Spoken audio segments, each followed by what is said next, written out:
Olá, sejam todos bem-vindos. Eu sou a Kelly Morales e esse é o AlvoCast, o podcast da Igreja Presbiteriana Alvorada. Você que já acompanha a gente sabe que o nosso objetivo aqui é favorecer o reino de Deus, engrandecer o reino de Deus e trazer convidados que possam contribuir para isso.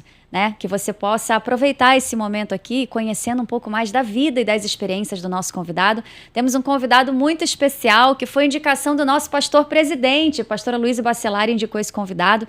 Pesquisei sobre a vida dele, muito crânio, estou aqui com medo de não saber o que falar, mas vai ser uma bênção, tenho certeza que vai edificar muito a sua vida.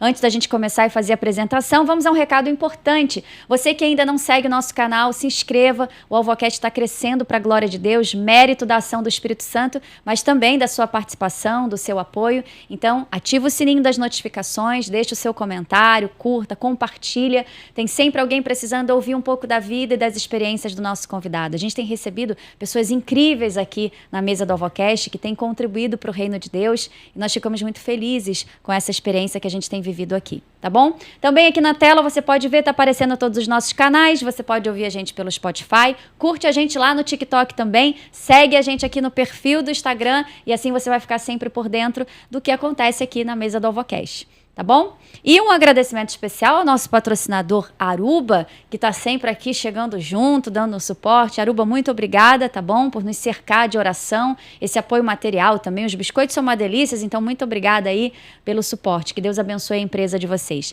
Você que quer contribuir de alguma forma com o AlvoCast, ser um patrocinador, não deixe de entrar em contato. Você pode mandar a sua mensagem aqui nos comentários mesmo ou mandar um direct aqui no Instagram. Vai ser um prazer receber e contar com a sua ajuda. Beleza?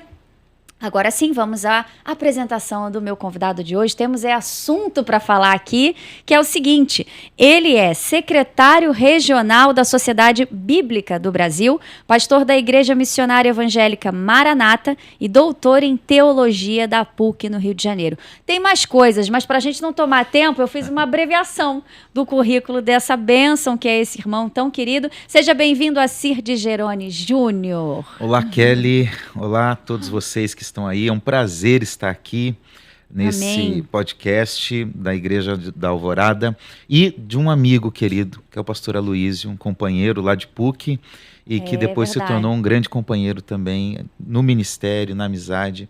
E é um prazer estar aqui com vocês. Espero que seja um tempo bom para nós. Vai, aqui. Com certeza, o prazer é todo nosso. O pastor Aloysio falou uma coisa tão engraçada quando eu cheguei, eu falei.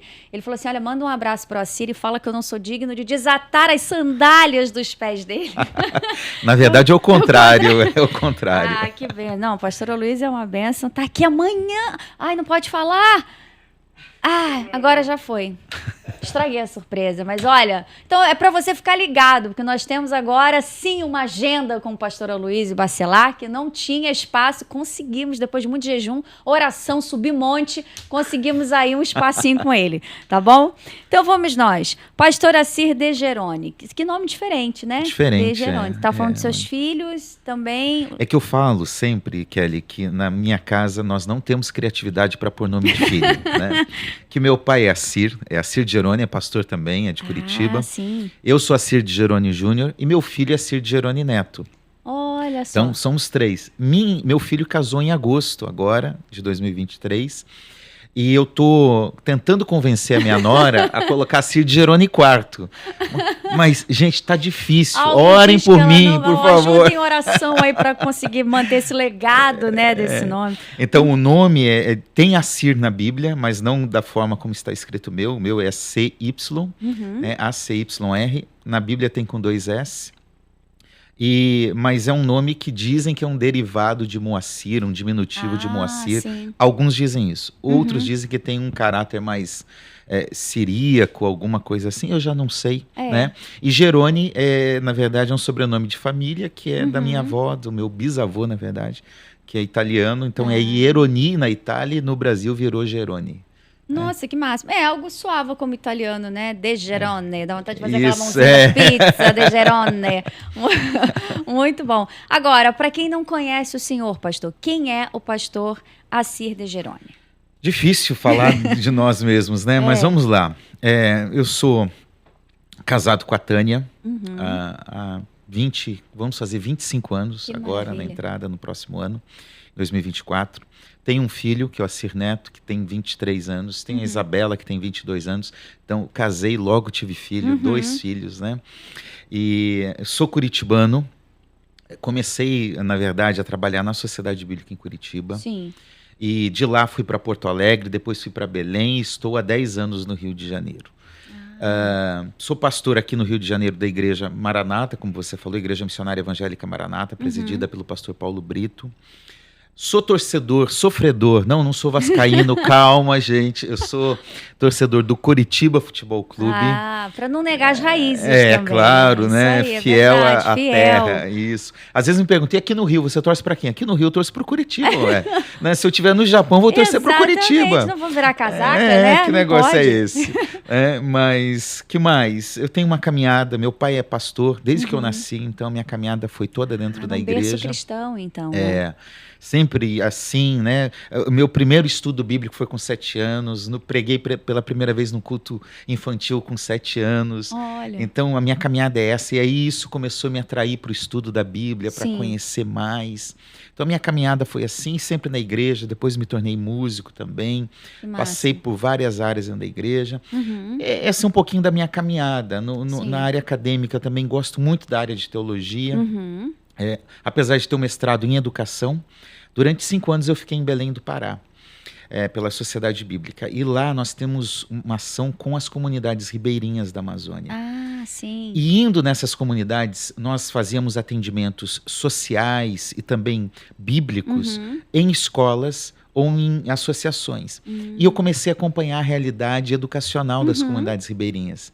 E isso me chamou a atenção, então eu fiz um mestrado em educação na Universidade Federal lá do Pará para analisar o trabalho de professores em comunidades ribeirinhas. Olha. Então essa também é uma área que eu gosto muito, a área da educação. E depois fiz o doutorado aqui na PUC no Rio. Gosto muito de teologia, minha vida tem sido teologia e Bíblia. Sim, de domingo a domingo, porque quando não é na igreja, é no trabalho de segunda a sexta. Está o tempo inteiro respirando a Bíblia, né? É isso aí, graças a Deus. Graças a Deus. Agora, o senhor falou, né, secretário regional da Sociedade Bíblica do Brasil, eu queria entender, e o pessoal que está em casa provavelmente também, como que é o trabalho do senhor e qual é a importância, né, dessa sociedade hoje para os dias de hoje mesmo. Muito bem, vamos lá. Deixa eu começar falando da SBB, porque eu acho que isso é muito legal. Muitas pessoas confundem a SBB como uma editora. Sim, é verdade. E nós fazemos o trabalho editorial com muitas bíblias de estudo e outras bíblias. Às vezes, como uma livraria. Afinal, aqui no Rio, nós temos lá no centro do Rio, na Rua Buenos Aires, uma livraria e atendemos. Então, a primeira impressão pode ser, uma livraria, é uma editora. O que é? Se alguém vai em São Paulo, nós temos uma gráfica que produz uma Bíblia, em média, a cada 3 segundos. Né?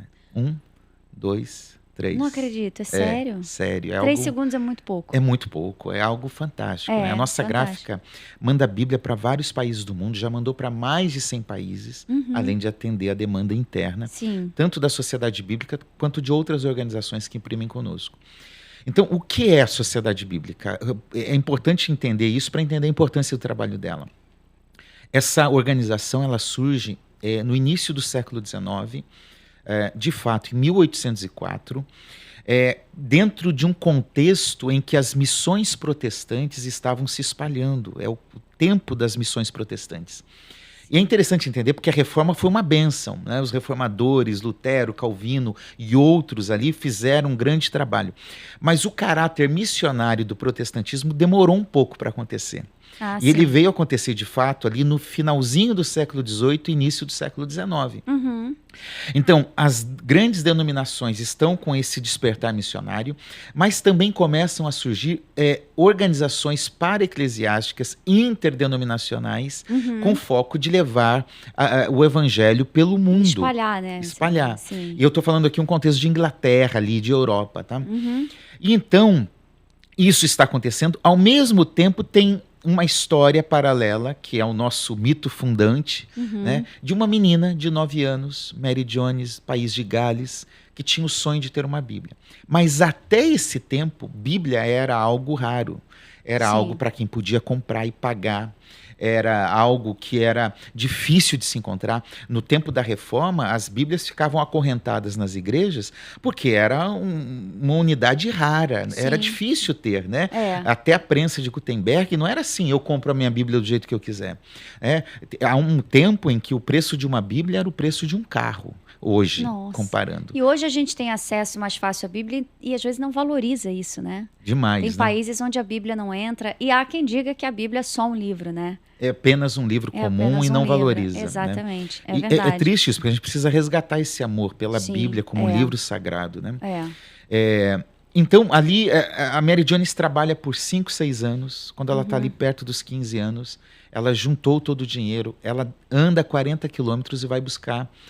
Ela sabe de um pastor que vende Bíblia, ela vai comprar essa Bíblia com esse pastor. É a cidade de Bala, país de Gales. Quando ela chega lá, o pastor fala, eu só tenho uma Bíblia em galês, mas ela já está prometida a um outro comprador, eu não posso te atender. Mary Jones, então, ali com seus 15 anos, falando, a minha história é essa, é essa. Ele se sente sensibilizado, falando, não, espera aí, o outro, eu vou dar um jeito, leva a Bíblia. E ela, então, leva a Bíblia. Esse pastor fala, não, alguma coisa tem que mudar. A Bíblia tem que estar acessível a todas as pessoas. Então, ele decide sair e mobilizar os cristãos da época para criar uma sociedade missionária que leve a Bíblia às pessoas. Uma organização com esse foco. Sim. Então, já que está saindo missões para o mundo todo, a Bíblia é necessária na Inglaterra, País de Gales, na Europa, mas no mundo todo, então vamos criar uma organização para isso. Então surge em 1804 uma organização interdenominacional com a participação de todas as igrejas cristãs daquela época para formar a primeira sociedade bíblica, a Sociedade Bíblica Britânica e Estrangeira. Essa sociedade começa o trabalho e começa a espalhar para o mundo todo. Sim. Hoje são mais de 145 países com uma sociedade bíblica, com trabalho em mais de 200 regiões no mundo, e a Sociedade Bíblica do Brasil surge em 1948. Então, qual é a nossa missão? Primeiro, levar a Bíblia a todas as pessoas. Sim. Quem está dentro da igreja, claro, mas para quem também está fora da igreja. Sim. Para quem está no hospital, para quem está no presídio. Então, nós temos várias ações com cegos, com surdos, com presos, com enfermos, com crianças em comunidades carentes, em comunidades ribeirinhas da Amazônia, traduzindo para línguas minoritárias no Brasil que existem. Por exemplo, pomerano no Espírito Santo. Tem cidades que falam pomerano no Espírito Santo, que é um dialeto vindo do alemão. No Espírito Santo. No Espírito Santo, Olha no só. Rio Grande do Sul, em Rondônia. Você tem comunidade de pomerano. Do Hunsrink, também muito no Rio Grande do Sul. Você tem uma comunidade que fala o Kalonchibi, que é a língua cigana. Nossa. Então nós traduzimos a Bíblia para isso. Então qual é a missão? É levar a Bíblia para todo mundo. Sim. De que jeito? Numa linguagem que possam entender. Então, traduzir faz parte do nosso trabalho. Ah, entendi. Por isso, a SBB tem 5 traduções em língua portuguesa, mas também trabalha com traduções para outros povos, para as línguas minoritárias. O Braille, por exemplo, é uma tradução que nós temos. Estamos traduzindo a Bíblia em Libras. E essa é a nossa missão. E a última há um preço que possam pagar. Quando não pode pagar, nós doamos por meio de convênios sociais. Sim. Mas a ideia é que a Bíblia esteja acessível a todas as pessoas. Então, essa é a sociedade bíblica. Ela traduz a Bíblia, ela publica a Bíblia, ela imprime a Bíblia, ela distribui a Bíblia, ela realiza treinamentos bíblicos para engajar as pessoas na Bíblia, ela incentiva a realização do Dia da Bíblia, tudo em torno da Bíblia, para que a Bíblia esteja no foco do cristão e da igreja. E é importante o senhor falar isso, porque a gente acredita realmente que é uma editora e que para por aí quando a gente não conhece o que está por trás e o que sustenta a sociedade bíblica, né? Muito importante. A gente está falando de Bíblia, vamos falar ainda muito sobre isso ainda. Eu gosto muito de um versículo que fala: conhecereis a verdade vos libertará, e a verdade é a Bíblia, né? A gente sabe que é a palavra do Senhor. Qual é a importância da leitura da Bíblia hoje na vida de um cristão, na sua opinião? Muito bem, boa pergunta, porque hoje nós vivemos um tempo que é de analfabetismo bíblico. Né? Ou seja, as pessoas, os crentes, aqui eu vou falar crente, tá? Não vou nem falar lá de fora. Crente frequenta uma igreja, mas não tem um compromisso de leitura bíblica regular com as escrituras. Uma pesquisa realizada há alguns anos constatou que de cada 5 cristãos que frequentam uma igreja, apenas um lê a Bíblia diariamente. É um índice muito baixo. É baixo, Tá? Mas para assustar e piorar a situação, um pastor fez uma pesquisa no Brasil e ele constatou que 51% dos pastores brasileiros nunca leram a Bíblia toda. Eu já participei de um processo de uma pesquisa dentro da área acadêmica em que a pessoa constatou que os líderes não liam a Bíblia. Liam quando precisavam pregar. Uhum. Então, o distanciamento da leitura bíblica é algo muito significativo hoje no Brasil. No mundo, mas no Brasil principalmente. Então, nós precisamos atrair a nossa mente, o nosso coração de volta para a palavra de Deus. Entender que a Bíblia não é, como você falou, um livro qualquer. Sim. Não é só um livro antigo com boas instruções. Não é só o livro que o pastor vai abrir no domingo para pregar. A Bíblia é a palavra de Deus a nós, é o alimento diário. É o que liberta, é o que salva, é o que transforma, é o que acalma, né? É isso mesmo. É. E veja, porque a gente vê muitas pessoas procurando uma experiência mística com Deus. Né? Eu quero ouvir Deus falar comigo, aqui no meu ouvido, ou alguém vir e falar. E esquece que ele está falando todo momento na palavra dele, na Bíblia. Uhum. Quando eu decido não ler a Bíblia, eu decido não ouvir Deus. Isso é muito sério. É verdade. Quer ouvir Deus? Leia a Bíblia. Né? E o que isso gera? Qual a importância? Por quê? Quando eu não conheço a Bíblia, Jesus disse, a tua palavra é a verdade. Uhum. Conhecereis a verdade vos libertará. Jesus, na oração sacerdotal em João, ele diz, a tua palavra é verdade. Quando eu não conheço a palavra e não conheço a verdade, eu fico suscetível às heresias. E a qualquer verdade que me impõe, né? E dentro de um tempo em que tudo é verdade, nesse mundo pós-moderno, pluralista, relativista, tudo se torna verdade. E isso é muito perigoso, porque daí as pessoas passam a ouvir. Acho que foi Calvino que disse mais ou menos assim, olha, quem não estuda a Bíblia, quem não lê a Bíblia, confunde heresia com a voz de Deus. E a mais pura verdade, né? É uma pura verdade. A gente não verdade. consegue discernir quando é Deus falando ou quando é uma vontade própria. A gente sabe que o coração do homem é enganoso. E eu acho que a bússola do nosso coração é a palavra de Deus, né? A gente quer, às vezes, verde, mas a palavra de Deus está mandando ir pro azul. E assim a gente consegue ter uma vida que agrada ao Senhor. E pegando esse gancho, como que o senhor acha que dá para atuar como cristão de verdade nos dias de hoje? Como o senhor falou, é um mundo muito pluralista, tudo não pode, e é cheio de regras, né? A gente tem aí o tempo inteiro a sociedade tentando distorcer princípios bíblicos. Então, como que a gente, principalmente a juventude, como é que dá para ser cristão nos dias de hoje? Eu acho que nós estamos precisando resgatar alguns aspectos, né?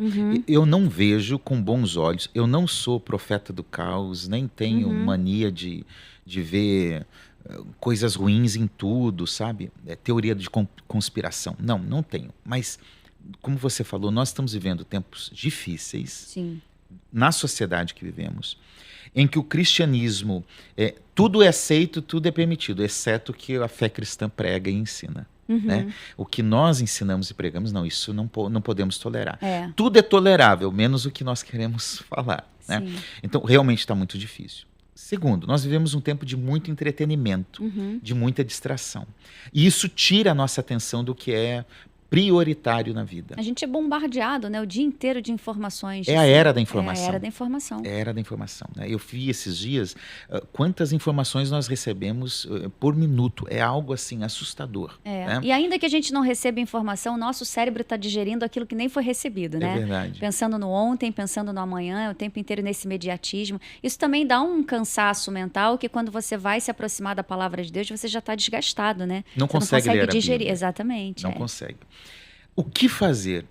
Primeiro, é entender que o mundo jaz no maligno, que esse sistema ele está orquestrado realmente para que tudo ocorra dentro do propósito de Deus, revelado nas Escrituras, para que ele retorne, para que ele venha, enfim. Isso é um ponto. Agora, nós como cristãos, nós estamos precisando resgatar o que eu digo de a simplicidade do Evangelho. Sim. Tá? Diante de tanta coisa, tantos recursos, tantas estratégias, tantos métodos que são úteis, são importantes, mas não podem sobrepor a fé, não podem sobrepor a palavra de Deus. Então, nós precisamos resgatar a singeleza. Eu quero ler um texto, 2 Coríntios 11, 3. Vamos pôr na tela? Pode pôr aí? Coloca Vamos aí pôr para na mim, tela por para você favor. que está aí assistindo a gente acompanhar. Eu vou ler aqui na Nova Almeida atualizada. É 2 Coríntios? 2 Coríntios 11:3. 2 Coríntios 11:3, você está vendo aí na tela, acompanha com a gente. Diz o seguinte, Paulo está dizendo para os coríntios, né? Não eram corintianos, eram os coríntios. Temo que assim como a serpente com a sua astúcia enganou Eva, assim também a mente de vocês seja corrompida e se afaste da simplicidade e pureza devidas a Cristo. Esse texto é muito atual. Assim como a serpente trabalhou na mente e deturpou qual era o propósito, assim está ocorrendo hoje. E nós precisamos resgatar essa simplicidade e pureza que é de Cristo. E a serpente hoje a gente pode chamar de tanta coisa, internet, televisão, mídia no geral, né? Tudo que nos tira do propósito, Sim. como a serpente fez com Adão e Eva, serve como um exemplo aí, uma figura de linguagem, uma comparação, que é uma serpente nos iludindo. É verdade. Ali, sabe, nos tirando. E o que é a simplicidade do evangelho? E a gente tem que resgatar coisas simples. Primeiro, o que nós estamos falando, leitura bíblica. Leitura bíblica é algo importante e que tem que ser um hábito. Sim. Tá? Hábito a gente se aprende e vai desenvolvendo, ao ponto de você não conseguir passar o dia sem ler a Bíblia. Se você decidir ler a Bíblia toda em um ano, você vai ler cerca de 3, 4, talvez 5 capítulos por dia. Isso dá 20 minutos por dia. Se alguém ler um pouquinho mais devagar, 25. Eu pergunto, isso é muito tempo? Se você for comparar com o tempo que você gasta em outras demandas, 20 minutos passa muito rápido. Claro. Vamos pensar uma série. Todo mundo gosta de série, né? Eu sempre digo para minha esposa, não deixa eu começar, eu tô em uma agora. Não deixa eu começar. Não começo a começar, porque daí eu quero terminar, e às vezes eu quero maratonar, enfim. E a gente gasta horas. É verdade. Eu gosto de futebol. Ver o meu time sofrer me faz sofrer também, mas eu gosto de assistir ainda assim. Eu gasto 1h30 assistindo um jogo de futebol.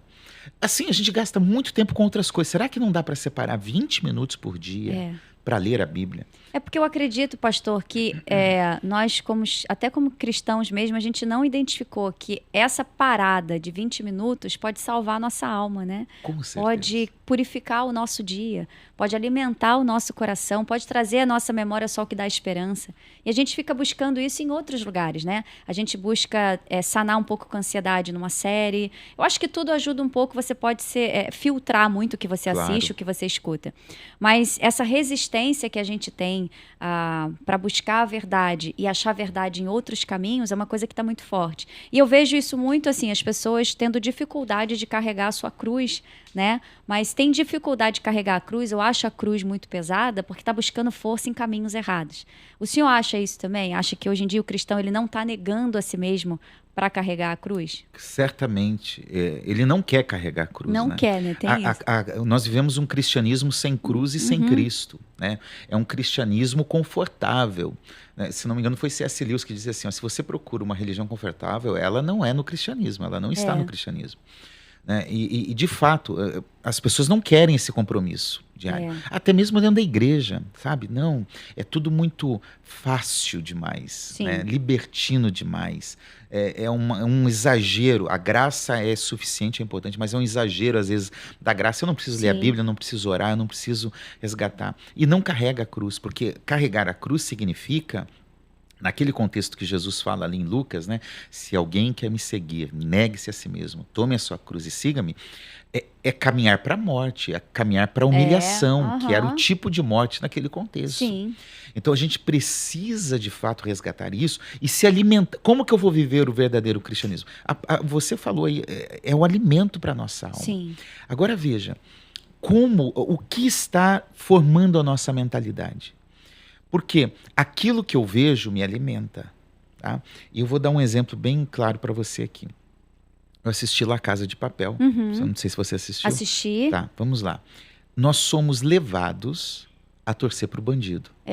Certo? Vou me incluir nisso, hein? Porque eu gostei do menino que faz todo o planinho para invadir a Casa da Moeda. Casa Moeda, isso, né? A Casa da Moeda da Espanha. O professor, né? O professor. A gente é fã do professor. Você fica torcendo para a polícia não prender eles. Não pegar. Eu tô assistindo uma outra agora, que é uma série antiga, que é Dexter. Nunca assisti, mas eu sei qual é.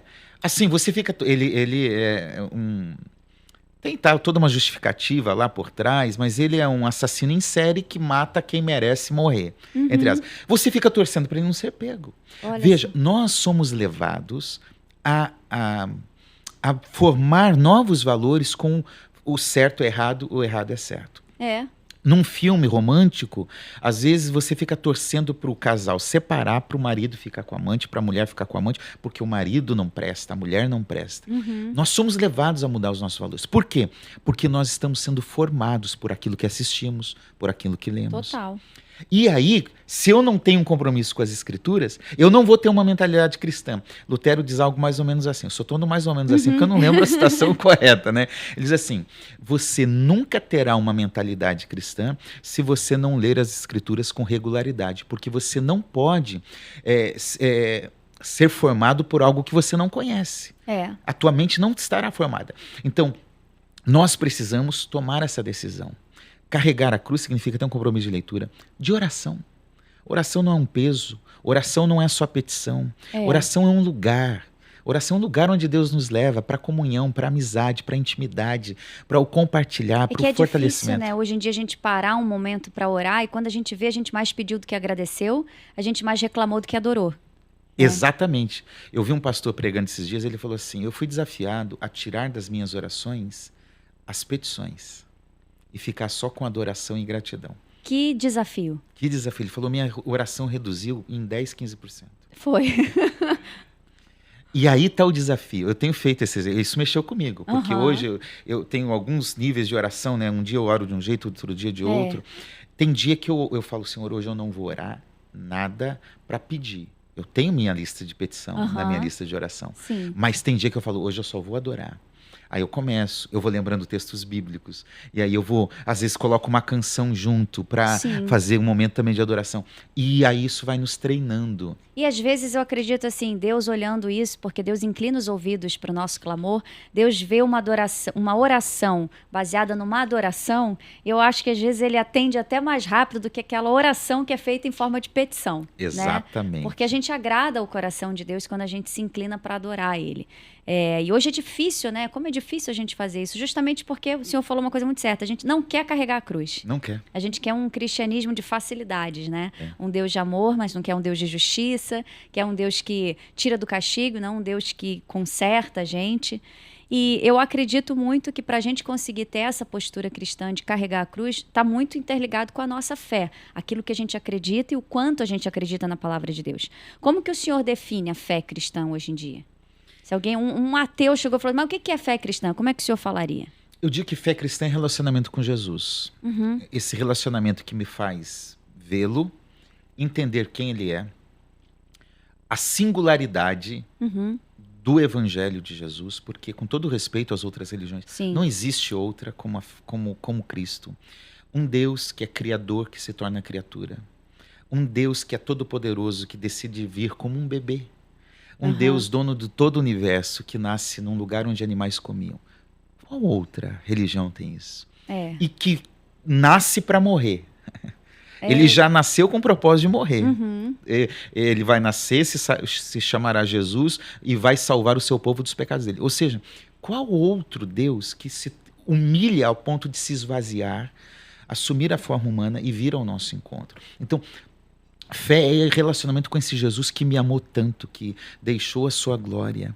Não deixou de ser Deus, mas abriu mão das suas prerrogativas divinas, dos seus atributos, para vir ao meu encontro. Porque toda religião, acho que o Tim Keller diz isso, toda religião é uma busca do ser humano a Deus. Ele vai na cidade sagrada, ele vai no monte sagrado, ele toma bebida sagrada, ele lê o livro sagrado. Uma busca pelo sagrado. É uma busca pelo sagrado. Ele faz peregrinação, ele vai lá, ele faz sacrifício lá. Jesus é diferente.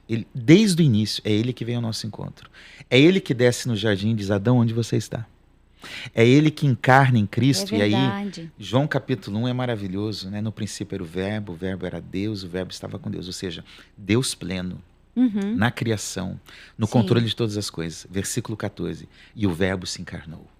O verbo se fez gente e habitou entre nós. Habitou aqui é o mesmo termo para tabernáculo do Antigo Testamento. Ou seja, Deus fez o seu tabernáculo entre nós por meio de Cristo. E quando você acredita e entende essa verdade, não tem como você não aperfeiçoar a fé cristã, né? Não tem como você não amar Jesus e não querer andar com Ele. É verdade. Não tem como abandoná-lo, como ir embora. É algo maravilhoso, algo singular. Então, fé cristã hoje, para mim, é claro, envolve a fé ortodoxa, um credo, uma doutrina bem estabelecida, envolve a verdade. Uma disciplina, né? Uma disciplina diária na vida cristã.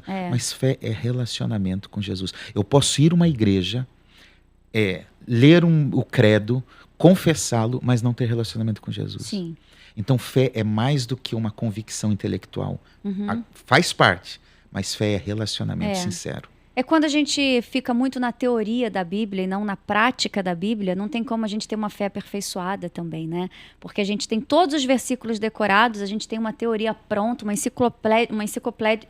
o quê? Enciclopédia. Peraí que eu vou errar, não. Nossa, primeira vez que... Mentira, eu erro sempre, mas... Isso aí, né? Bíblico aí, o negocinho bíblico aí. A gente acaba não aperfeiçoando essa fé, né? Quer ficar só na teoria, não quer viver a prática. Jesus citou a Escritura. Desculpe, o diabo citou várias vezes a Escritura para Jesus. Até o diabo sabe a Bíblia, né? É isso aí. E Jesus é muito apaixonante. Uma vez meu irmão querido, se você está assistindo, que Deus te abençoe. Não estou falando isso no ranço, não, porque eu sou crente. Mas uma vez eu estava no meu Instagram e um irmão, que não é irmão em Cristo, porque ele não compartilha da mesma fé, mas somos irmãos, né? Ele falou assim, vou parar de te seguir porque você fala muito de Jesus no seu Instagram. Eu falei, oxe, para de seguir, meu amado. Eu vou continuar falando de Jesus, porque a partir do momento que Jesus entrou na minha vida, eu sou diferente. É isso. Né? Eu sempre falo, Jesus é muito apaixonante. Ele é muito apaixonante. Então, quando Jesus passa pela nossa vida, seja como for, um versículo que você ouviu de um amigo, uma palavra, um louvor, uma pregação, a vida de alguém, né, ali refletindo o evangelho, não tem como ser o mesmo, né? Você consegue se transformar, você consegue ser diferente, e Jesus é apaixonante, e é por isso que a gente fala tanto de Jesus, por isso. Faz parte da vida, não é algo fora, não é algo que eu vou lá para me encontrar no domingo apenas. É verdade. É na minha vida, no dia a dia, sim, é 24 horas por dia, né? Olha a outra realidade da fé, né? O Espírito Santo habitando em nós é Deus dentro de nós. É o próprio Deus dentro de nós. Isso é maravilhoso. Então, eu não preciso ir ao templo sagrado para ter um encontro com o sagrado. Ele está em mim.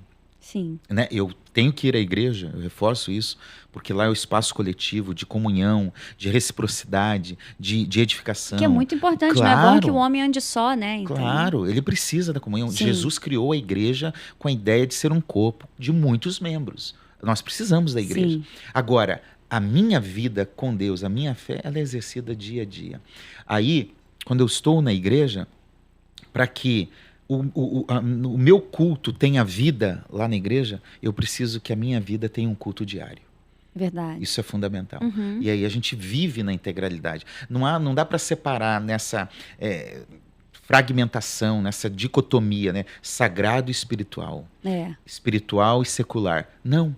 É uma vida em que tudo que eu faço é me relacionando com Jesus, é para Ele, é por meio dele, é com Ele, é nele. Tudo tem a ver com Ele. Entendendo isso, fica mais fácil de perceber como que é a caminhada cristã, né? Que não é fácil, porque nós temos aflições, temos lutas, mas a gente sabe quem caminha com a gente nessa caminhada, né? Nós estávamos falando, pastor, da mídia, de estar sendo o tempo inteiro bombardeado, né? E o tempo inteiro aí a sociedade tentando distorcer princípios bíblicos. E um princípio que eu acredito muito que está sendo atacado, não é de hoje, é a família. Então o senhor consegue enxergar, e como que o senhor enxerga, né, a família como instituição cristã sendo atacada nos dias de hoje? Se o diabo destruir a família, ele destrói a sociedade e destrói a igreja. Ele não precisa colocar como alvo a igreja inicialmente. É a família.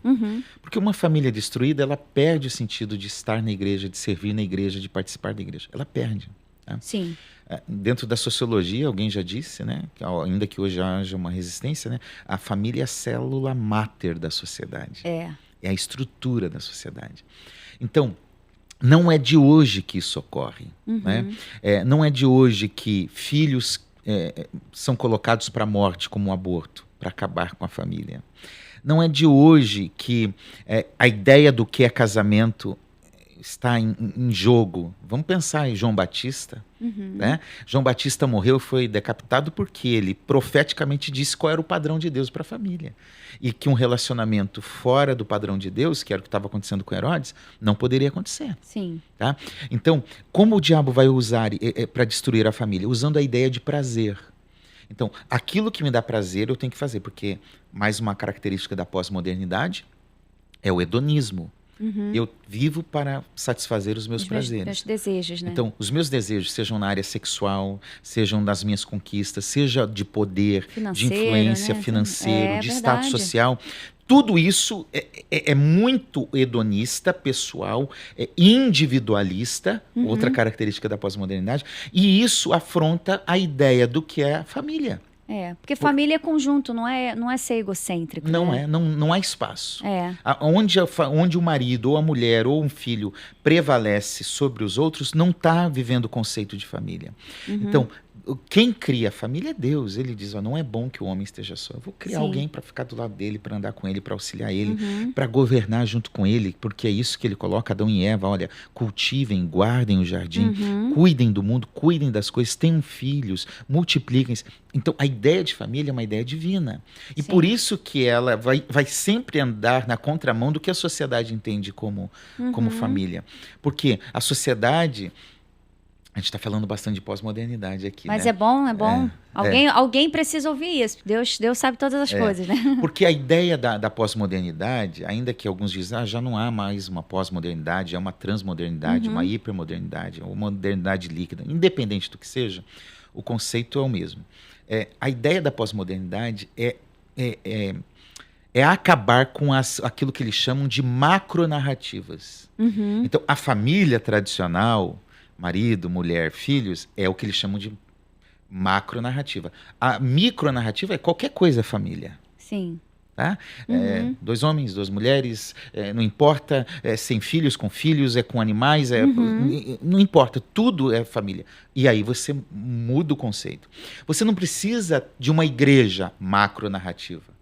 Você pode viver a sua espiritualidade com a sua pedra, com o seu triângulo, com o que você quiser, os seus cristais, com o que você quiser. É a espiritualidade do dia a dia.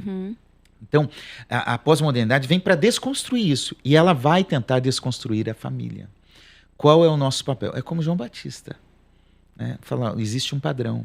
Esse padrão não é nosso, esse padrão é de Deus. Sim. E ele pensa nesse padrão em todos os aspectos possíveis. Num aspecto que a gente pode falar que é espiritual, claro que sim, mas num aspecto biológico, num aspecto complementar.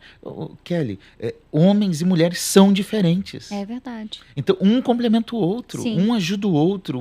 Não é que um é melhor do que o outro, um é maior que o outro. Não é isso. E às vezes olham para a Bíblia, falando, a Bíblia é um livro ultrapassado, de um modelo patriarcal, que não serve mais. Usam o anacronismo, que é julgar o passado com os valores de hoje.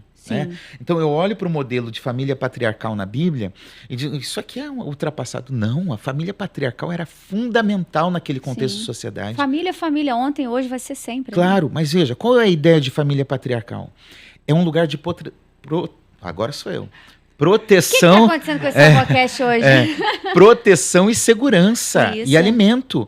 Alguém fora de um ambiente de família patriarcal estava sujeito à morte, à violência, à falta de alimento, à falta de segurança. Então, aí vamos pensar a família de Abraão. Abraão, sua esposa, os servos, animais, tudo isso era uma família patriarcal. Era um lugar de proteção, de segurança, de cuidado, de alimento. Então, a família é esse lugar em que nós temos a proteção.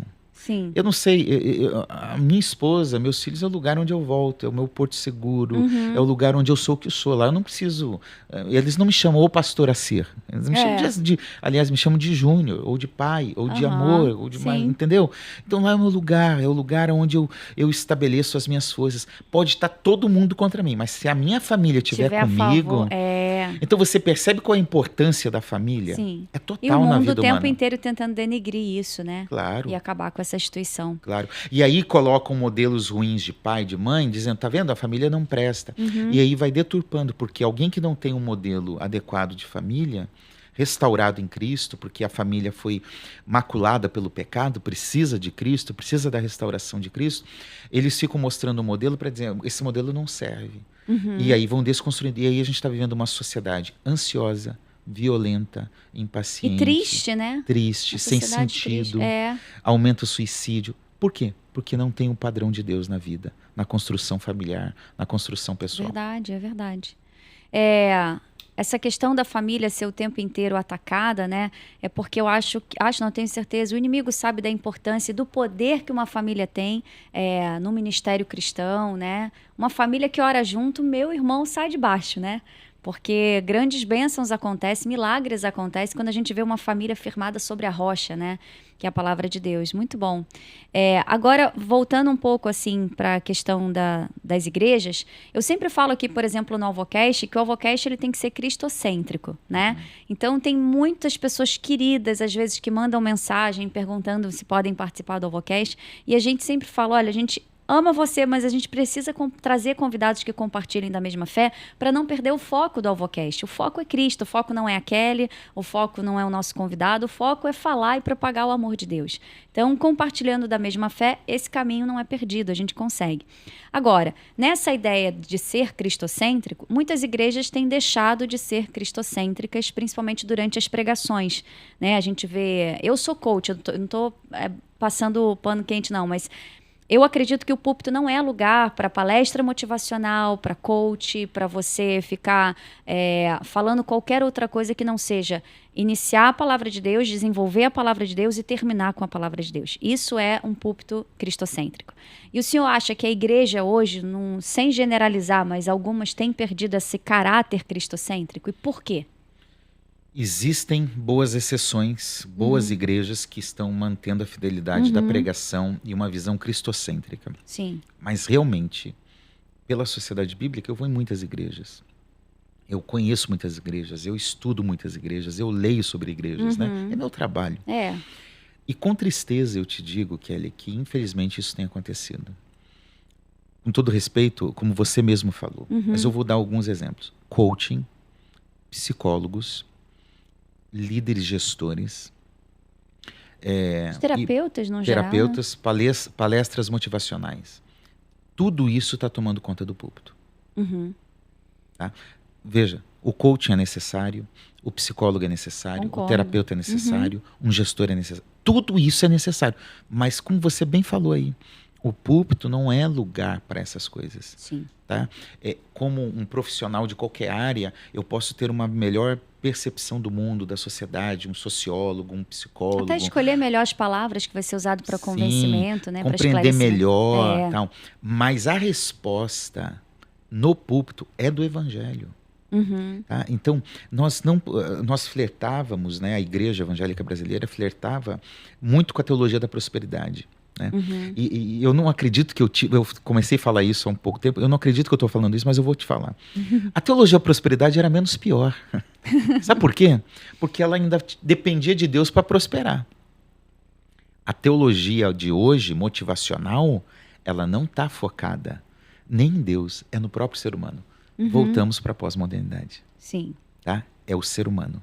Eu posso tudo, eu consigo, eu sou, né? Eu tenho poder, eu que faço, eu que determino a minha vida, eu que tenho o poder de mudar todas as coisas da minha vida. Então, as pessoas estão indo na igreja não para ouvir uma pregação sobre Jesus, sobre a sua obra, mas para sair de lá motivado e empoderado. Então, é estranho esse mundo, Kelly, porque a gente vê que as pessoas vão no cinema para buscar fé. Eu assisti o filme, a novela da TV tal, né? Aí eu não sabia, alguém chegou, pastor, eu não sabia que ia acontecer isso lá no Egito. Não acontecia, mano. Não, mas eu vi na novela lá da TV. Não, mas não tá na Bíblia. Então as pessoas estão procurando espiritualidade fora, no cinema, em outras coisas, e procurando entretenimento na igreja. É verdade. Se elas vão na igreja, o louvor não foi aquele louvor, a pregação não foi aquela motivação, não teve aquele espetáculo, elas saem felizes e vão procurar outra, porque não estão procurando Cristo. Então nós estamos vivendo um cristianismo sem cruz e uma teologia sem Cristo, uma igreja sem Cristo. Há pessoas que entram numa igreja, cantam as canções, ouvem uma exposição, que eu não vou chamar de pregação, e saem de lá sem ouvir falar de Jesus. Nós precisamos lembrar que Jesus disse em João 5,39, as escrituras testificam de mim. Ou seja, de Gênesis 1 a Apocalipse 22, a Bíblia não é um livro de história, de biografia. A Bíblia é um livro com uma intenção teológica. Sim. Falar de Cristo e da salvação que há em Deus, por meio de Cristo. Esse é o enredo da Bíblia, do início ao fim. Sim. Então, todo texto que eu abro, eu tenho que encontrar Cristo. Spurgeon diz assim, eu nunca peguei uma estrada, lendo as Escrituras, que não conduzisse a Cristo. Tudo que eu leio, crônicas, chega em Jesus. Tudo leva a Jesus, né? Profetas no Antigo Testamento, leva a Jesus. É isso. Então, toda pregação precisa ser uma pregação, não importa onde esteja pregando, qual livro que esteja lendo, em algum momento tem que chegar a Jesus. Tem que passar pela cruz. Paulo diz em 1 Coríntios, capítulo 1, versículos 22 e 23, olha, os judeus querem sinais, os gregos sabedoria. Não é diferente de hoje. Não é, totalmente não. O pessoal quer sinal, quer milagre, e outros querem especulação, filosofia, não sei o quê. Aí o Paulo diz assim, mas nós pregamos a Cristo e Ele crucificado. Capítulo 2, versículo 1. Irmãos, quando eu estive com vocês, eu não fui usando a minha ostentação de linguagem, de sabedoria, porque nada quis saber entre vocês, a não ser sobre Cristo e este crucificado. Sim. 1 Coríntios, capítulo 15, ele diz, irmãos, venho lembrar-vos o Evangelho. Por que lembrar o Evangelho se o Evangelho é para quem, em tese, era apenas para quem ainda não se converteu, não teve um encontro com Cristo? Paulo está dizendo, o crente tem que ser lembrado constantemente do que é o Evangelho. Aí no versículo 3 e 4 ele diz, o que é o Evangelho? É aquilo que eu recebi e que também entreguei a vocês. Que Cristo morreu segundo os nossos pecados, morreu pelos nossos pecados, segundo as Escrituras. Foi sepultado e ressuscitou o terceiro dia, segundo as Escrituras. O que é o Evangelho? Qual é a mensagem a ser pregada? É Cristo e a sua obra. É o Evangelho, é Cristo veio, era uma promessa no Antigo Testamento, nasceu realmente, cresceu, viveu, pregou, morreu, ressuscitou e um dia voltará. Isso é o Evangelho. É verdade. O que passar disso não é pregação.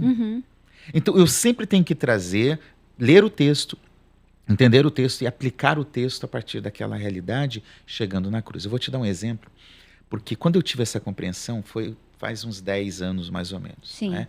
Eu sou pastor desde 2008, então eu tive essa compreensão uns 5 anos depois que eu já era pastor. Claro que eu pregava sobre cruz, sobre Jesus, mas nem toda a pregação. Tinha pregação que era lá e tirava algumas lições legais. Sim. Era até fiel ao texto, mas não era fiel à mensagem. E eu entendi que toda mensagem tinha que trazer a Cristo. E eu estava pregando, eu tinha uma mensagem que eu gostava muito, que é Daniel 3. Sadraque, Mesaque e Abednego, dentro daquele contexto lá de se prostrarem diante da estátua. E eu tinha 3 pontos naquela mensagem. Primeiro ponto, Deus pode não te livrar da fornalha. Porque os homens dizem assim, olha, se nosso Deus quiser livrar, Ele livrará. Se não quiser, Ele não nos livrará. E tudo bem. Então, tem situações que Deus não faz o que a gente quer. Sabe? Não responde à nossa maneira, né? Não vai fazer o milagre que eu espero. Não vai curar. Tem situações que não vão acontecer. Ponto. E a minha fé não depende disso. Segundo ponto, Deus vai com a gente para a fornalha. Porque o 4º homem desceu na fornalha. Então, mesmo em situações difíceis, nós não estamos sozinhos. Ele está conosco. Terceiro, Deus pode nos livrar da fornalha, como livrou aqueles 3 homens. Porque às vezes a gente fica pedindo ao Senhor que não permita que a gente entre na fornalha. E Deus às vezes fala, vai entrar, mas eu saio, eu tiro. E vou estar lá, porque lá nossa fé é edificada. Então eram esses 3 pontos. E aí quando eu entendi isso, eu falei, cadê a cruz? Cadê Cristo? E aí você vai, ora, estuda, entende, né? Começa a ler mais sobre isso. Sim. E aí veio, poxa, assim como o 4º homem desceu na fornalha, o Filho do Homem desceu a este mundo para nos livrar da condenação eterna, a fornalha eterna. O Filho do Homem veio nos resgatar e nos tirar dessa realidade e levar para uma realidade de salvação. Então, Cristo está lá. A cruz está lá. Então, eu preciso sempre chegar em Jesus. E a gente precisa ter um culto cristocêntrico. Leituras bíblicas, canções. Até os louvores, né? Eu acredito que eles estão deixando um pouco de ser cristocêntrico. Muitos louvores estão sendo escolhidos hoje, favorecendo o timbre do cantor, favorecendo a performance do cantor. E a gente, quando vê, fala, mas a congregação nem consegue acompanhar o louvor, né? Não é mais um cântico congregacional, já é uma coisa assim, é um show do cantor ali, né? E a gente vai perdendo isso. Eu acredito muito que porque tem a ver com a cruz, né? Das pessoas não entenderem o real significado da cruz. E aí acaba que isso se reflete em cima de um altar, num louvor, na pregação de uma palavra. E eu acredito assim, quando isso acontece dentro de uma congregação, por exemplo, a igreja sente. Ela pode não sentir claramente, mas ela sente esfriando na fé, né? Antes, aquele louvor que tocava o coração do irmão já não toca mais, porque ele não consegue mais acompanhar. Uma palavra que deixou de ser cristocêntrica já não está fazendo mais o mesmo efeito, porque o que faz o efeito é a ação do Espírito Santo através da palavra, né? E não a performance da pessoa, do coach, do psicólogo e por aí vai. E aí muitos perdem a satisfação na caminhada cristã. O senhor acredita que isso tem a ver, tem um link a toda essa pregação, esse caráter não cristocêntrico das igrejas está relacionado com a falta de satisfação das pessoas na caminhada cristã? Com certeza. Oséias diz assim, tal povo, tal é o sacerdote. Tá? O que o pastor, o líder leva é o que a igreja vai se alimentar e vai se tornar um reflexo do outro. Tá? Paulo diz, nos últimos tempos vocês vão se cercar de mestres, de gente para massagear o ego de vocês. Tá? É isso que está acontecendo. Eu não lembro se foi Paul Washer que disse mais ou menos assim, olha, se você cria métodos carnais para atrair as pessoas para a igreja, você vai ter que continuar mantendo os métodos carnais e vai ter pessoas carnais em sua igreja. Perfeito. É exatamente isso. Tá? Por quê? Veja, eu quero dizer que eu não sou contra recursos tecnológicos, métodos, arquitetura. Isso tudo ajuda também, né? É tudo muito bem. Tem gente, eu não gosto de igreja dessa cor, igreja daquela cor, eu não gosto de luz. Não. Eu não tenho problema. Se tiver Jesus estiver na igreja, pinta de rosa, pinta de azul, pinta de preto, né? Não, a questão é forma e conteúdo. Conteúdo é o evangelho, é a Bíblia. Exatamente. Legal, a forma, cada geração tem uma mudança arquitetônica, as catedrais estão aí para mostrar que no passado aquele era o modelo arquitetônico que era principal. Hoje não é mais. Então, quanto à cor, quanto ao modelo arquitetônico, não vejo problema. Agora, o problema é quando esses aspectos, esses recursos tecnológicos, uma boa gestão do culto, um bom planejamento, sobrepõem a essência do culto. Sobrepõem a integralidade da palavra de Deus. Sim, porque verdade. É tudo tão planejado, tão sistematizado, tudo tão controlado aqui pelo fone de ouvido. Você não dá nem liberdade para o Espírito Santo de agir, né? Não pode. O Espírito Santo fala, onde que eu posso entrar aqui? Não ensaiei, não tem como, exatamente isso. Tá tudo tão cronometrado, tá tudo tão... Olha, agora vai, agora fala assim, agora isso, agora levanta assim. Agora... Gente, alguma coisa tá errada. Sim. Tá? Então a gente está trocando a essência pela performance. E aí as pessoas não vão encontrar satisfação na palavra. As pessoas não vão ficar felizes quando um pregador confrontar os seus pecados no púlpito. E vão entender um evangelho que não existe, né? Um evangelho gourmetizado que não tem nada a ver com Jesus. E que Paulo diz lá em Gálatas, olha, se não é o evangelho que hoje vocês receberam, é um outro evangelho. É um evangelho misturado. Sim. Tá? Então, cuidado com isso. Aliás, Gálatas é a única carta que Paulo não chega falando com amor, estou com saudade de vocês, eu oro por vocês, ele já chega bravo. Eu estou indignado que vocês abandonaram o evangelho por um outro evangelho, que aliás não há outro, porque se não é o evangelho, não é evangelho. Exato. Então, a gente precisa resgatar, volto a 2 Coríntios 11:3, a simplicidade devida a Cristo. Sim. Leitura bíblica, oração, santificação, uma vida consagrada, sabe? É porque uma vida de renúncia. O próprio Espírito Santo faz o trabalho, né? Às vezes a gente faz todo um arquétipo e toda uma maquete daquilo que eu quero que aconteça, ensaio tanto que a gente impede o Espírito Santo de atuar. E falando no Espírito Santo, como que o senhor acha que o Espírito Santo atua nas nossas vidas? Como é que a gente percebe que a gente está sendo usado pelo Espírito Santo? O Espírito Santo enviado pelo Pai, ele tem uma missão, que é nos fazer lembrar de todas as coisas e glorificar a Cristo. Né? Quando eu sei que eu estou sendo dominado, porque as pessoas costumam se limitar aos dons. eu tenho um dom que o Espírito me deu. E isso é mais visível. Mas a verdade é que dons, junto com o fruto, andam conjuntamente. Não adianta ter um se não tem o outro. Quanta gente, a igreja de Corinto era cheia de dons, mas não produzia o fruto do Espírito. É verdade. Não tinha caráter, não tinha santidade.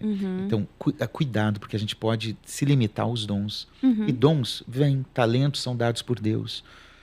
E fazem parte. Aliás, às vezes pode até ter um talento que não é um dom, mas alguém que canta bem, alguém que fala bem, alguém que lê bem um texto e prega bem.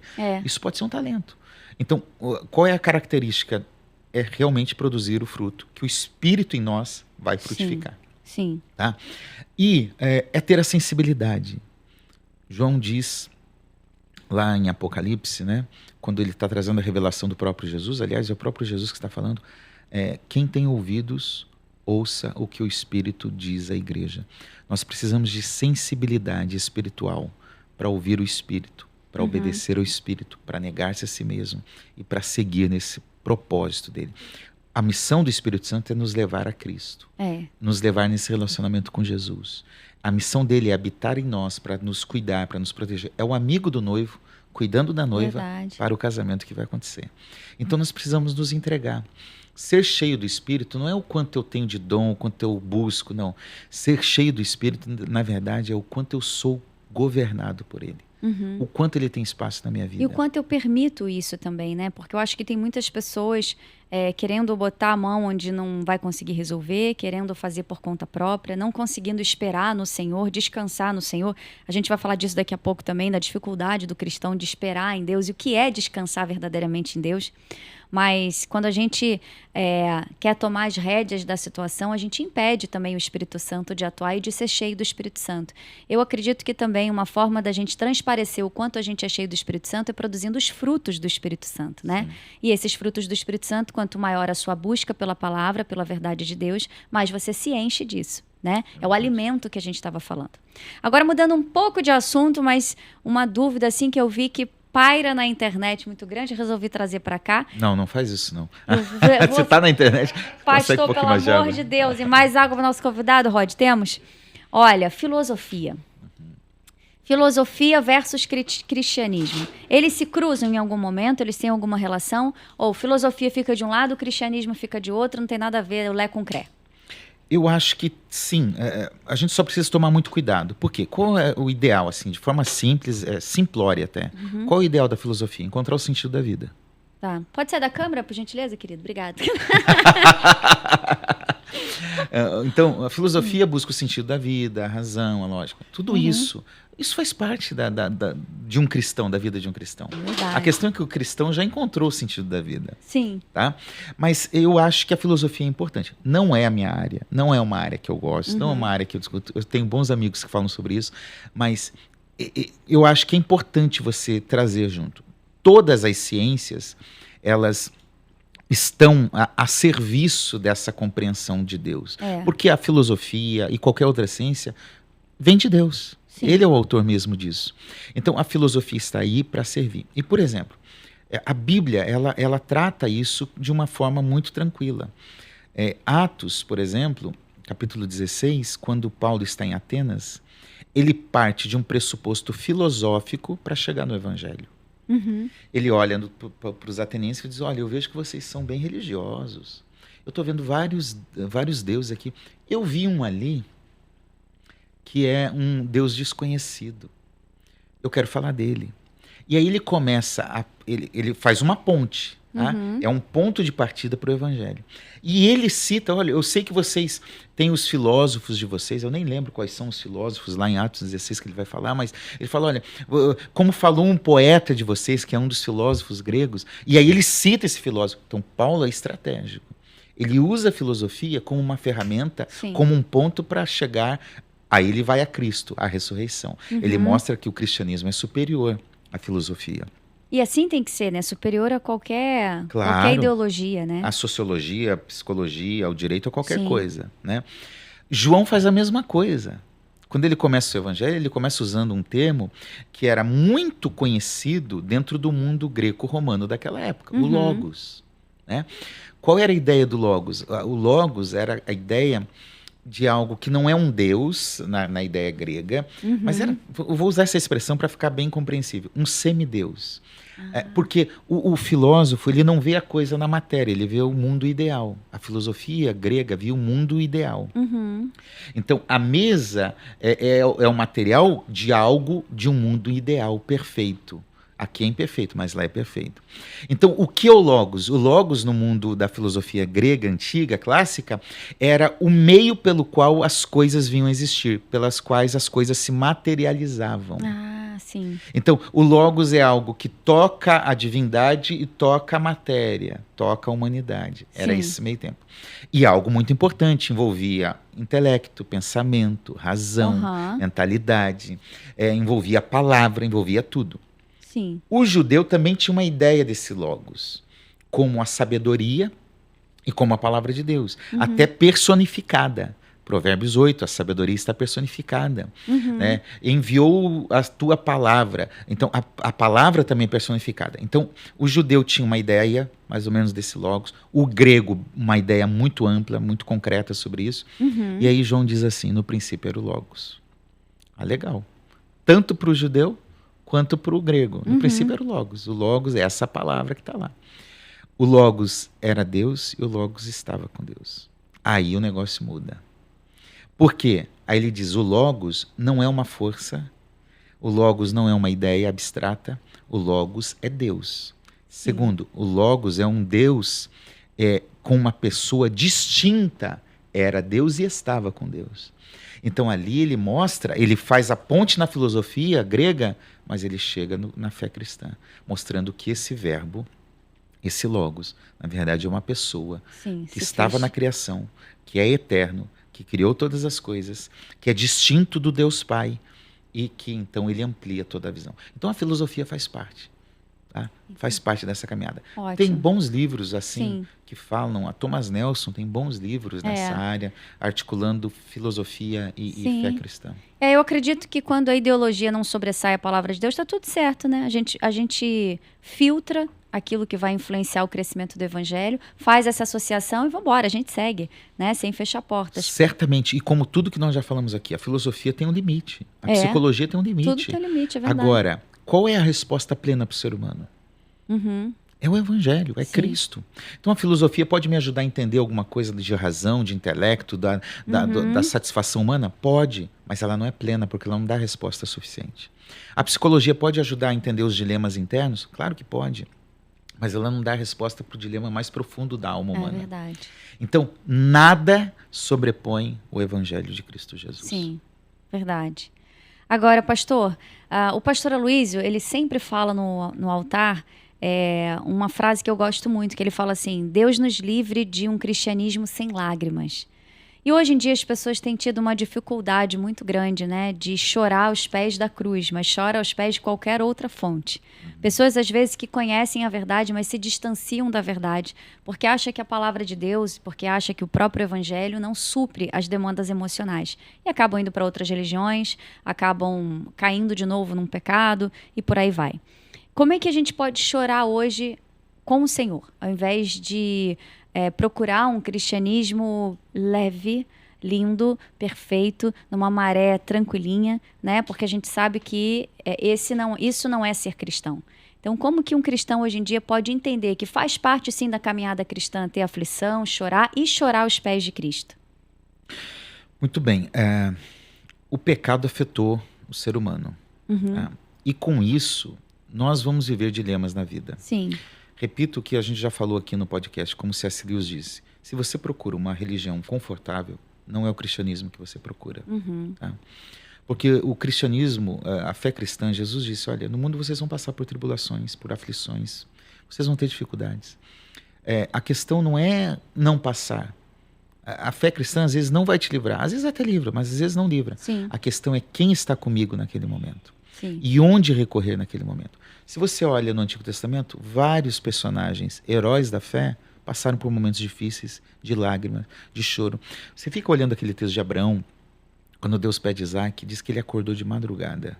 Ele não dormiu aquela noite. É uma noite de aflição. É uma noite de angústia. Sim. Tá? Você olha os outros personagens, o Moisés, o Davi, momentos de tristeza, de angústia, de aflição. Próprio Jó, né? Próprio Jó, naquele sofrimento todo. E aí, com Cristo foi a mesma coisa. O próprio Jesus, em sua humanidade, chorou com a morte de Lázaro, diante da morte de Lázaro. Ali, o que é? Qual a razão que ele chorou? Não sei, a Bíblia não diz. Pode ser porque era um amigo.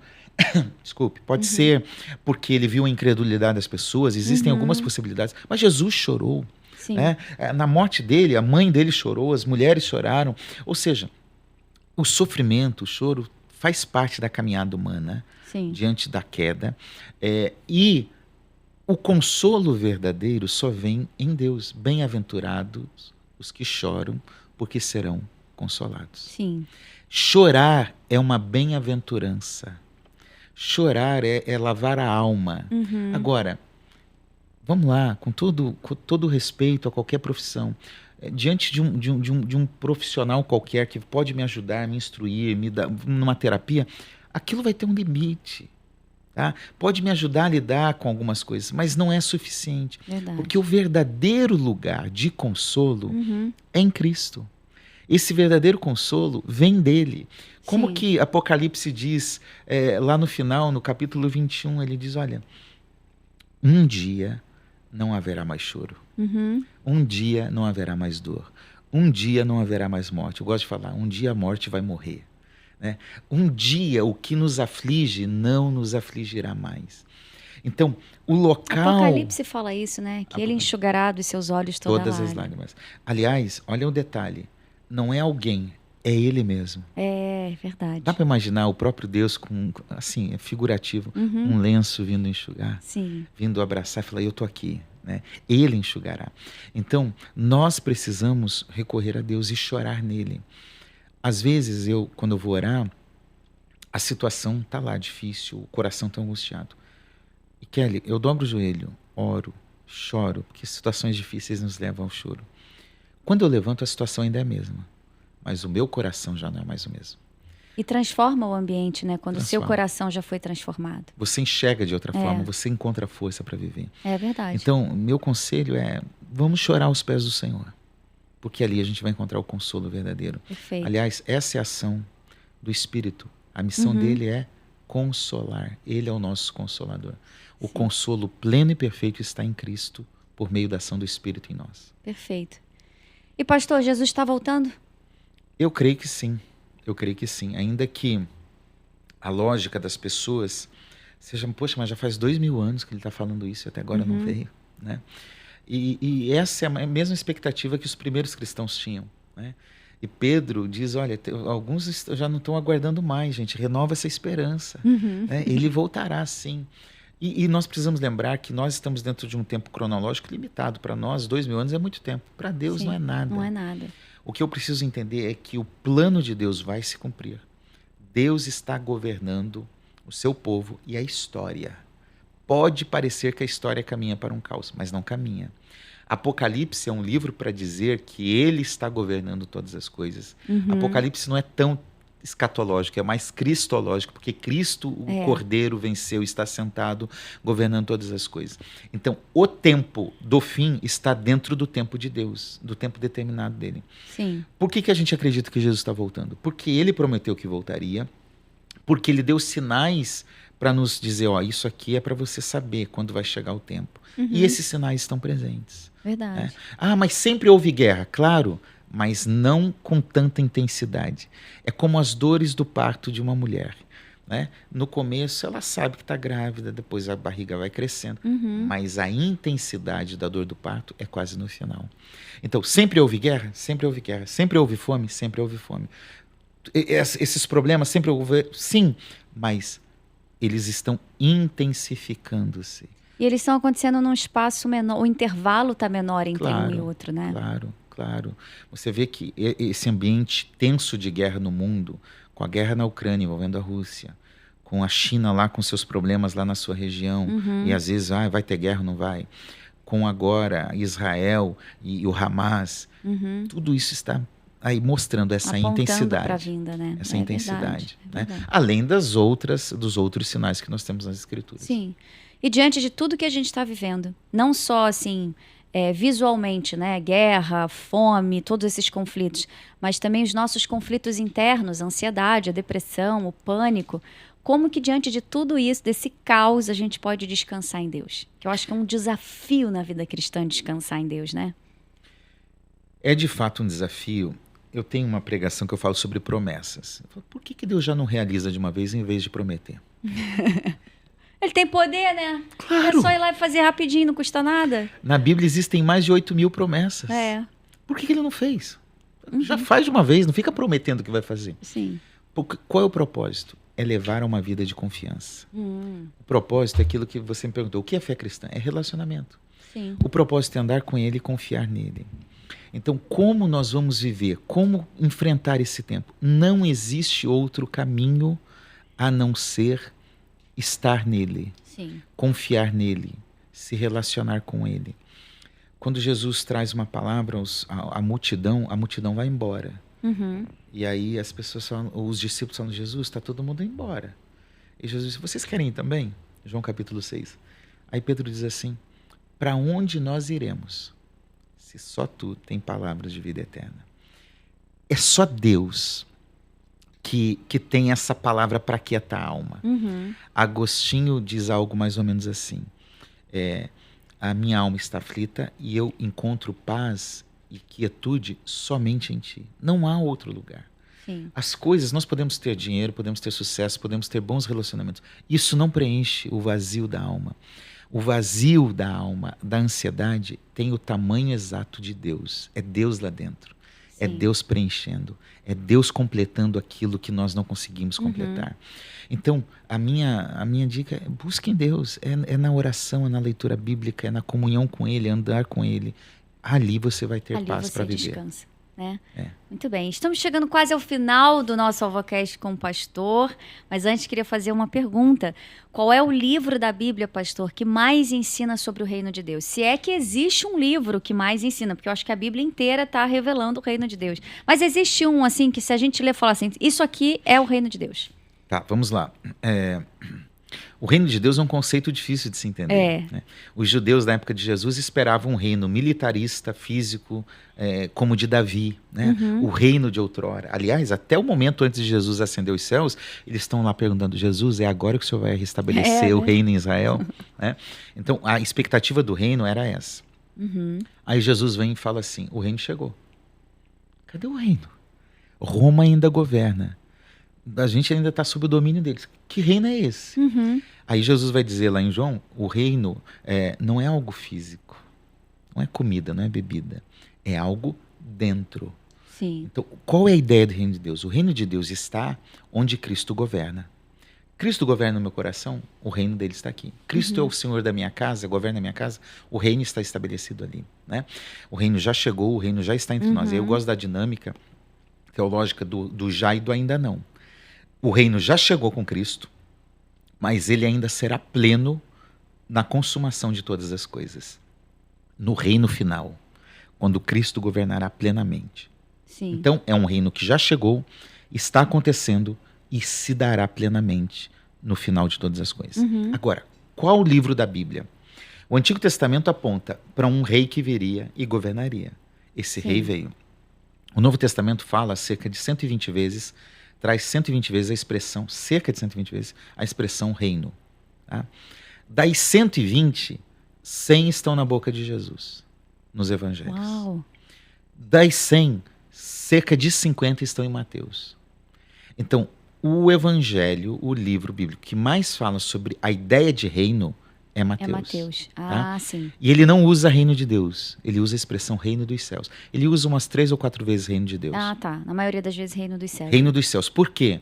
A gente sabe que o foco principal do evangelho de Mateus são os judeus que não pronunciavam o nome de Deus de qualquer forma, de qualquer jeito. Tinham um cuidado, um zelo. Então Mateus prefere usar reino dos céus. Sim. Então o que é o reino de Deus? Você vai entender muito no evangelho de Mateus, nas bem-aventuranças, no Sermão do Monte, capítulo 5 a 7. A dinâmica do reino está bem presente ali. Tá?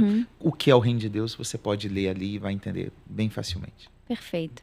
Muito legal. Olha, nós estamos chegando ao fim agora de verdade mesmo, sem ameaças. Mas antes nós vamos fazer o 7x7, que é um quadro aqui do AlvoCast. Eu entrego 7 palavras para o senhor tem que definir. Por exemplo, defina Deus em uma palavra, tá bom? Por que 7x7? Porque tem que começar a falar em 7 segundos. Se não pensou em 7 segundos... Você já pula para outra. Já pulo para outra. Temos o nosso cronômetro ali, não é, Rod? Mas eu posso falar quanto? Uma palavra só ou posso falar uma frase? Uma palavra. Você fala uma, eu falo uma. Exatamente, você vai definir. Gente tá do bom? céu. Então vamos nós. Defina Deus... Vamos treinar antes. Vamos... um ensaio rapidinho. Desliga as câmeras, depois a gente volta. A palavra... Não, a palavra de Deus não. Deus em uma palavra. Graça. A Bíblia. Palavra viva. Não, foi uma palavra, mas tá valendo, vamos deixar. Ele é pastor, tem autoridade, a gente não pode repreender, não. Vida, então, pronto, vida. Pronto, perfeito. Vida. A sua família. Meu lugar. Seu ministério. Realização. Falei Deus agora. Jesus em uma palavra. Meu Senhor. Um sonho. 7 segundos? 5. Continuar servindo. Que bom. E agora não tem tempo, pode pensar. Um versículo da Bíblia que sempre comove o Senhor. Romanos, capítulo 5, versículo 8. Eu gosto de ler ele. É um texto que mexe muito comigo e que marca. Eu gosto muito do Evangelho de Lucas. O Evangelho de Lucas é o meu evangelho preferido. Mas Romanos 5, 8 diz: Deus prova o seu próprio amor para conosco, pelo fato de ter Cristo morrido por nós, quando ainda éramos pecadores. Olha. Esse é o meu versículo. Que bom. Pastora Si, muito obrigada pela sua presença aqui no AlvoCast. Que papo rico. E eu tenho certeza que quem está em casa ou ouvindo a gente pelo Spotify foi edificado. O Espírito Santo falou muito ao meu coração enquanto o senhor estava aqui. Que Deus abençoe o seu ministério, a sua vida, a sua família, tudo que você tocar. Obrigada mais uma vez por ter encontrado uma brechinha no AlvoCast. O AlvoCast está aberto para o senhor voltar sempre que for preciso, sempre que quiser. Muito obrigada mais uma vez, tá bom? Queridos, vocês, né, que ficaram com a gente até aqui, muito obrigada pela sua companhia. Você que está ouvindo a gente pelo Spotify ou assistindo a gente pelo YouTube, que Deus abençoe a sua vida. Continue aí divulgando o AlvoCast para que o amor de Deus seja espalhado. Ativa o sininho das notificações, deixa o seu comentário, deixa o seu like. Segue a gente lá no Instagram que está aparecendo aqui na tela também. E é isso, que Deus possa abençoar muito a sua vida. Obrigada aí pelo suporte que vocês têm dado. Nós temos recebido vários comentários do AlvoCast, pessoas sendo edificadas pela palavra de Deus através da vida e das experiências do nosso convidado. Então fica aqui mais uma vez a nossa gratidão. Aruba, muito obrigada também por todo o apoio, que Deus abençoe vocês e que vocês possam sempre estar aqui presente com a gente. É um prazer ter a sua companhia. Que Deus abençoe a sua vida. A gente vai ficando por aqui, mas até o próximo AlvoCast, se Deus quiser. Até lá!